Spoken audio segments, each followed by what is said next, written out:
Welcome to the Sexual Energy School. I'm Jeffrey Hoppe, channeler for Tobias and for Adamus St. Germain. I'm here with my beautiful dear wife, Linda, for this really truly amazing event. I'm almost overwhelmed. I am overwhelmed. It is truly heart-touching to be a part of this. Sexual Energy School is truly one of the core classes for the Crimson Circle. It has to do with energy management, and it has to do with energy feeding, something I think nearly everyone has experienced. We've just seen the difference that it's made in people's lives. It's very transformational. Linda likes to say that you'll never see life the same again after going through SES. I am that I am. Adamus of St. Germain. Welcome to Tobias's Sexual Energy School. There's something that we're going to be talking about for the next few days, something that dear Tobias was quite an expert on and still is. And as Sam will come back to this world to teach new levels of understanding. It's called the Sexual Energy Virus. SEV, the Sexual Energy Virus. It's everywhere. It's in the carpet. It's coming through the cameras right now. It's in the flowers, as beautiful as they are. It's in each and every one of you, as I say with a smile. Sexual energy virus is essentially an imbalance between masculine and feminine energies. Masculine and feminine energies are perhaps the most focused point of duality. In other words, duality is most easily shown in the masculine-feminine separation, not just in this reality on this planet, but through the cosmos. Who to blame? Who to blame? That's always the big question people have. Who to blame? Your parents? For your childhood? For the lack of attention? For the abuse? Who to blame? The environment.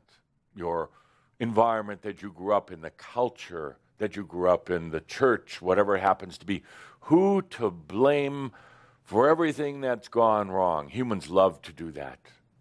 It's kind of an odd proposition because they love to blame others and they love to beat up on themselves.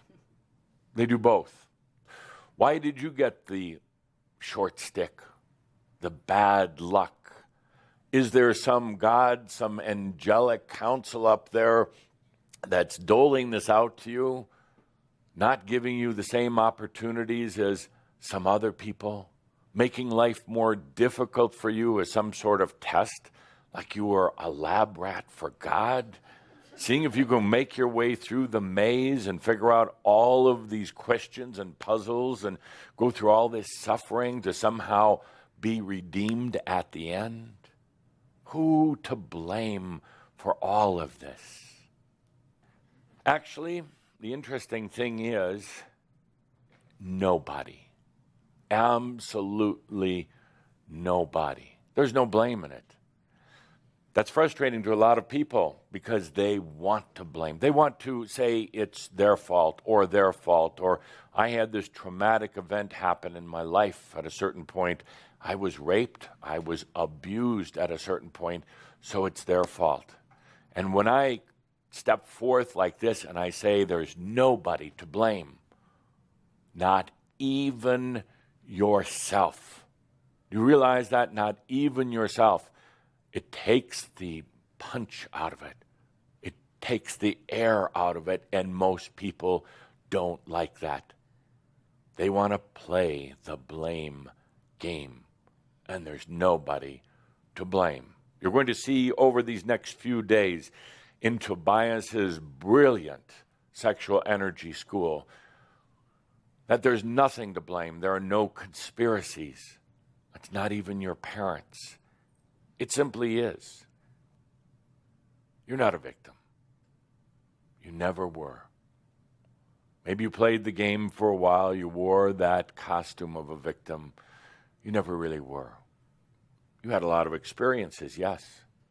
Some that were difficult, painful, traumatic, yes. But you're not a victim. One who continues to think as a victim, to blame as a victim, will continue to create as a victim. In other words, more crap, more hardship. One who chooses to be free of these things that are not theirs. One who lets go. One who simply realizes, I am that I am. Comes into their own being, their own and-ness. There's such an illusion in this world right now. Everybody buys into it. It's kind of like mass consciousness illusion. It's a thing called power. There's no such thing as power, but yet people seek it. Governments seek it. Businesses seek it. It's not real, but everybody buys into it. Power is simply seduction, energy stealing. For what? I don't know, because there is enough energy in the universe to go on and on and on for eons of time. There's not truly an energy crisis. There is in this world a power crisis. People who don't believe they have power, people who are afraid of power, in a sense, are also playing right into the power game. It's an illusion. It's a seduction. It's an obsession, and it's part of the sexual energy virus. What would it be like for you to be out of the power game?